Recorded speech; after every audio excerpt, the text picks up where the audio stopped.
The reason people are giving you objections like, I can't afford it, or let me think about it, isn't typically the reason that you think. And this is something that's not often discussed in the coaching industry and in this space, but it's a very, very common thing that we talk about in the world of sales, which is the smoke screen, and actually how to really know whether or not you really do have a money objection, or if you're dealing with a deeper objection that they're not telling you. In this video, I'm going to break down some of the most common objections, like the money objection, as well as the time objection, or the let me think about it, or I got to ask my partner. And we're going to talk about what's actually going on that they're not saying. Because so often my clients will come to me and say they have this objection, and they're all fixated on what the client was saying to them in the moment, but they're often missing the cues and the deeper objection that for whatever reason they didn't stick around to hear, they didn't ask the right questions, and now they're addressing something that isn't really the root of the problem. Hello and welcome back to my channel. I'm Jana Niksa, the Authentic Sales Coach. I work with coaches, consultants, and service-based entrepreneurs, helping you mix the woo and the do to create high-ticket offers and enroll high-ticket clients. And I would be remiss if I didn't say that after my 20 years, really 22 plus years as a top performer in the sales space, we often focused on this thing called smokescreen objections. And I've heard very few sales coaches or any business coaches actually speak to what is happening when you get a smokescreen objection. And the issue is, then I find that people are focusing on these other pieces, these surface level objection, and not actually digging deeper and taking the time to really ask some pointed questions to understand what the actual objection is. And so once they address some of this surface level stuff, they're still stuck with the person not buying. And it's because they're not really digging deeper into what the actual issues are. And what this can do is leave you confused, doubting yourself, wondering, what are you missing? And the truth is, in this case, you're missing the real truth about why they're not buying. And you know me, I'm going to give it to you straight. One of the reasons I see people not picking up on this real truth is they're not asking the right questions because they're afraid of the answer. Because let's be real, it's a lot easier to be like, oh, they can't afford it. I mean, they would definitely buy it if they could. Or, oh, their partner can't help it. Their partner doesn't want them to invest. And that's a lot easier to hear than they're not sold.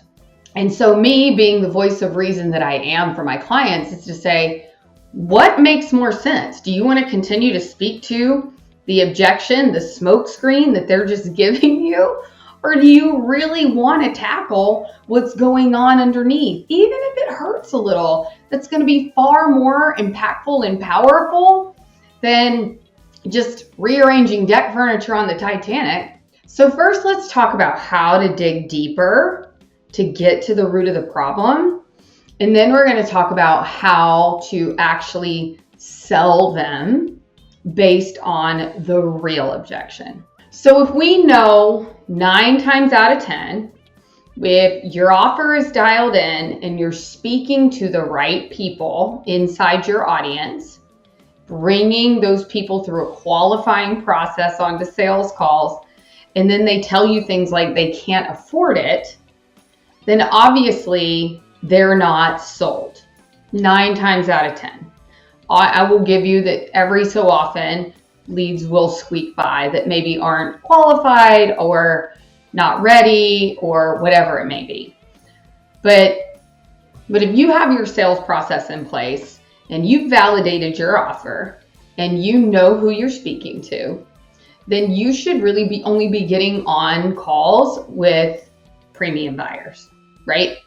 So when they tell you things like they can't afford it, what they're really telling you is they're not sold. And so if you know that in the back of your mind, then we want to isolate the objection first and foremost. So totally, we always have to like meet them where they are, right? Totally hear you, totally understand. Money aside, on a scale of 1 to 10, like how well do you feel like this offer addresses what you need and where you want to go, and see what they have to say. Often at this point, they will say an 8 out of 10, or maybe a 7 out of 10. And so this is where I was talking about before, where people don't want to dig because they don't want to know the answer, right? And it's like, tell me what would make it a 10 out of 10. And so we have to start to understand and treat our sales calls like marketing research. And so guess what? They're going to tell you when you have the nerve to stick around and continue the sales conversation past the first objection. They're going to tell you what is missing from your pitch. They're going to tell you what is missing from your offer. And here's the other kicker. 9 times out of 10, whatever they tell you is part of your offer. You're just not communicating it effectively. You're not positioning yourself in the ROI as something that is valuable to them. So you don't necessarily even lack an offer issue. You lack an articulation of value issue. But the only way you're going to know that is if you stay with them through the money objection. Because if you think about it from their perspective, it's a lot easier to just be like, oh, that's a lot of money, I just can't do it right now. Instead of like getting in the weeds with you about why they don't want to invest in this moment. And the truth is, being willing to go there is going to separate you from 99% of people selling their offers out there, because it's uncomfortable. Most people will bolt, right? Okay, sorry. Okay, I'll follow up with you later. See you later. And so they're off the sales call. Whereas when you work with someone like me who focuses on the woo and the do, we regulate your nervous system so that you can just have a conversation, staying unattached, neutral, and curious, and ask a few more follow-up questions. Dig deeper.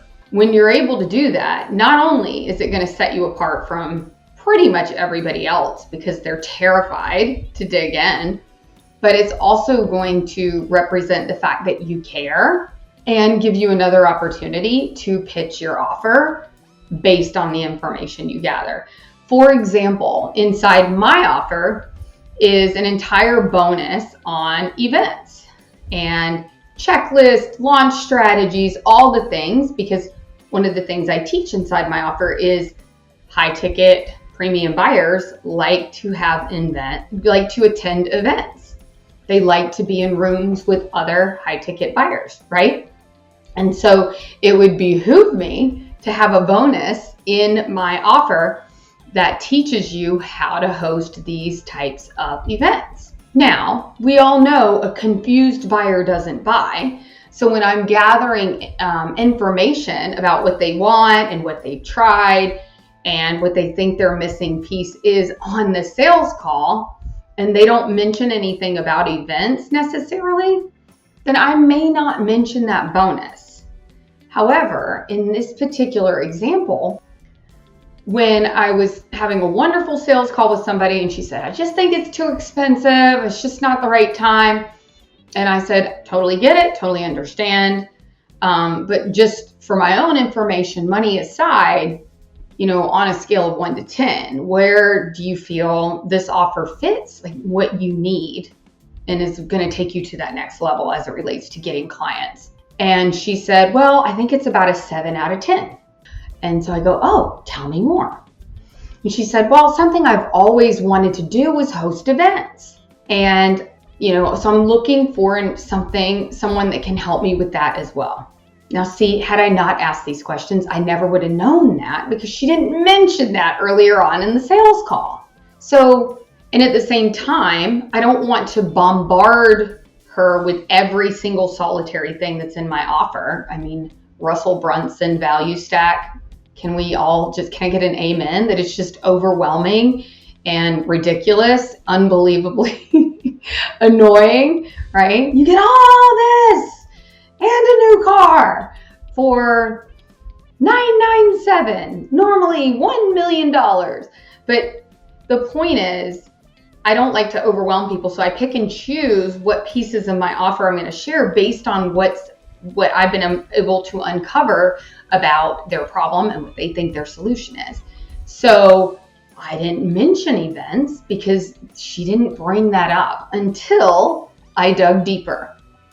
And so then when I said, well, actually, I didn't even share this with you, but that's one of our bonuses. I have a bonus training checklist, like the whole gamut of running your own either in-person workshop or retreat from somebody who's been hosting events for over 2 decades. And she said, oh, well, if that's the case, then this is a 10 out of 10. Where do I sign?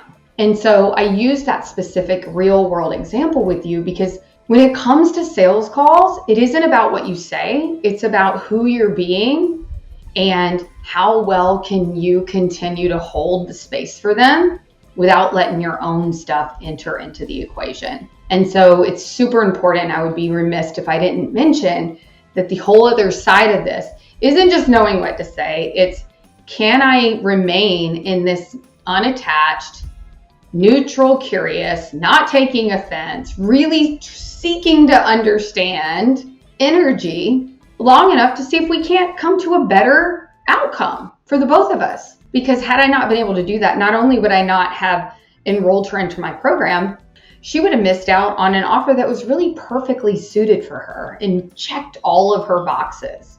And so knowing how to hold space for those sorts of smoke screens. So another one is, well, I got to think about it. And again, this is where we just say, totally get it, totally understand. I'm that kind of person too. Like, I don't just make decisions, but tell me more about like what's rolling around in your head. Maybe I could help, right? Like, what are the different things you're trying to consider? And, well, there's this and there's this. And so it's, permission based. Well, do you want us to come up with a plan here? Maybe a runway of like how to make all of this work so that it feels, like a full body yes all the way around. And so I want you to stop thinking of sales as like, I have to convince this person. And instead it's if they want it, they said they did. And now it's about how can we partner together to help you get what you want. I just had a call with somebody today and she was like, oh my God, I really want to do this, but I'm already in this other program and it's at the same time as yours. And I just don't know because, I've also got this client that's at another time and, let me just think about it. And I said, okay, I hear you on this, but let's come up with a few different scenarios of like how we can make this work. And so we did. And so really just staying with them, helping them walk through it, not letting your own fear and attachment get involved. And it's like, if this is what you want, let's figure out how to make it work. And if it's not what you want, tell me more about what you think you do want that this doesn't have. And it could be a situation, if somebody's like, well, Jana, I was really hoping you're going to build me 1 million landing pages and teach me how to be one funnel away. I would say, that is not what I do. But you know what? I'm happy to refer you to someone that does. And so now you are a part of their process of getting to the person that they need to help them. And all of that will come full circle for you, especially when they realize they're not one funnel away, that a magical landing page is not the answer to all their prayers, and that they actually do need to understand some of the key pieces, the foundational pieces that I teach in order to make that funnel work the way they want it to. And this is really the same for time and money. I don't know about time. Okay, time aside, like on a scale of 1 to 10, like how much do you feel like this meets the needs of where you want to go? Notice I ask that question different each time because it's not about the words, it's about the energy you bring, who you're being. And they tell me that it's a 10 out of 10, then again, we're just let's figure it out. Where there's a will, there's a way. Maybe they sign up now and schedule some bonus sessions, and then they don't start the group program for a few months until they get done traveling or whatever it is, or they're done with their wedding, right? But you're already getting the ball rolling and getting them taking action on what they've already said are the next steps that they want. Because that's what's key. It's not about you getting the sale. It's about them taking action towards their goal. And if they've told you that what you have is what they want, then let's get them moving in that direction. Because here's what will happen. And this is something I always tell my clients to tell their potential clients. And I'm going to tell you right now. So write this down. When you get off a call with someone, what will happen is, even if they're a 10 out of 10 and they love it and all of the things and they're just so ready yet, but they need X, Y, and Z amount of time, totally fine. We're going to honor that. Different human designs, different people have different ways of making decisions. They have to discuss it with their partner, whatever it may be. We're going to coach them through that, help them, whether it's speaking with their partner or helping them understand what their ego is going to do after they get off that call. And that is, listen, you know how you feel right now, like you're lit up about this. You know this is where you want to go.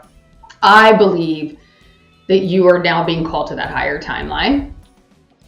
And you can see and you can feel the momentum of what that timeline brings. Now, when we get off this call, guess what happens? Your ego and doubt and fear starts to set in, because your ego's job is to keep you right where you are, because right where you are is safe, right where you are is predictable, and comfort and predictability and safety is the ego's happy place. So I just want you to know, while you're thinking about it, some of these things will come in, and it'll sound logical. Like, well, maybe I need to think about this next year. Or maybe I need to wait until I get clients, which makes no sense if I'm the person that's going to help you get clients.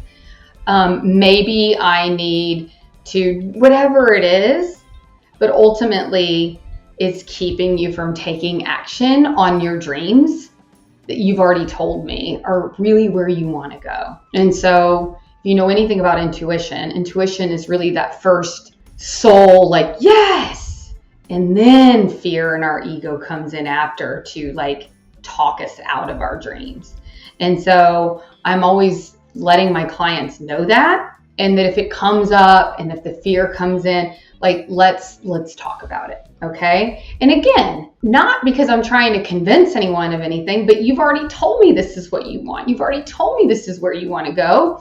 And the last thing I want is for the small little human ego you to talk you out of what you're actually meant to do, because it's always going to do it. It's like the good wolf, bad wolf, like angel and devil on each shoulder. Like, which one's going to win? The one you feed more, the one you listen to. And so giving them that preface, but I want you to start to think of objections as just places where you can help them, partner with them, and walk through it together. Especially when they've told you it's what they want. Now, this video is getting a little bit long, but I want to talk to you more about why you might be hearing them in the first place. And again, it's not usually that they can't afford it and they need all this time, and it's because they're not sold. And why are they not sold? Because you haven't articulated it in a way that they say, oh my gosh, this is exactly what I've been looking for, which means either you're not listening really well in the sales calls and showing how and bringing their words to life through your offer, or you're trying to convince them of the modalities and the offer you want to teach and not the offer they want to buy. You're more focused on the process instead of the payoff. And with a lot of my clients who end up being mindset coaches, healers, people in, that type of space, other business coaches as well, they're not keeping their eye on what the client actually wants. They're thinking more about what the client needs. And that's the biggest gap I see. You can create an offer, but if it's not the one they want to buy, it's so much harder to sell. So what we do differently, and if you want to go deeper into these topics that I'm talking about, check out this description for a link to either our next Perfect Your Pitch Party or our boot camp, where we go deep into all three of these different pieces, which is you're creating the offer you want to teach and not the one they want to buy. You're not speaking your ideal client's language as it relates to messaging and effectively communicating about the offer. So maybe you created the offer they want to buy, but they don't understand it. You're not articulating the ROI in a way that they go, well, this just makes perfect sense. Or you are dropping the ball in your sales process and they're on the sales call. And that is really where these objections are coming from. Either they're picking up on some needy, attached energy on the sales call. What we used to say in the sales world is they're picking up on your commission breath, but there's these other reasons, and it usually comes down to one of those three as to why you're hearing things like, I can't afford it. So yes, we want to stay with them and address it on the call and see if we can't walk them through some of these objections instead of handling them or overcoming them. It's like, how can we really partner with them and coach them through some of these objections so that they can actually make the decision they desire to make without a bunch of fear, or you're not setting yourself up properly from the get-go with the offer and how you're communicating about it. So at the end of the day, it's not as simple as just tell me how to overcome the money objection, Jana, because you're probably not really stacking the deck in your favor from the get-go. Not to mention, are you even getting on the calls with the right type of people that are ready to buy? So thank you so much for watching this video. And like I said, if you want to go deeper, check out the description for our next upcoming event, where we will help you with your pitch, help you with your offer, your message, and your sales process. And let me know in the comments, what questions came up for you? What was your biggest key takeaway? Because I'm always wanting to make more videos around what will serve you at the highest level. So it'd be super helpful to know, and we will see you next time.